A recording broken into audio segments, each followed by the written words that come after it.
Congressman from Florida, Mario Diaz-Balart joins us now. Sir, what did you make of the comments from the Ask.com executive here saying, you know what, tax me more, tax millionaires more? What do you make of that? Liz, I thought it was important what you asked him when you said, you know, isn't it a little strange that you want others to pay more, but you're not willing to send a check yourself? Look, it's very nice to be able to say you're patriotic with other people's money. Here's the reality. 75% of all small businesses pay taxes as individuals.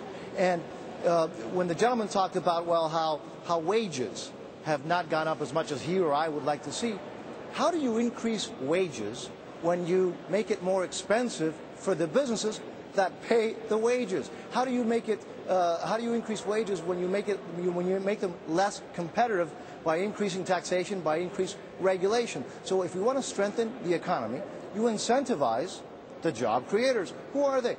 Businesses, small businesses, mid-sized businesses, even large businesses. And yet there are some that believe that you can just milk them and somehow making them less competitive, making it more expensive for them, that somehow they're going to be able to compete better with their competition, which in many cases is in India and China. Look, it makes no sense, but it's always fun to be able to be generous and feel good and have a warm heart with other people's money, particularly small businesses. But, you know, so often we hear from the real millionaires and billionaires, not the people whose taxes would go up, saying that, you know, we're not taxed enough. Well, some of them aren't taxed enough because they have so many deductions that they only pay 8, 9, 10% of their billions of dollars in tax revenue.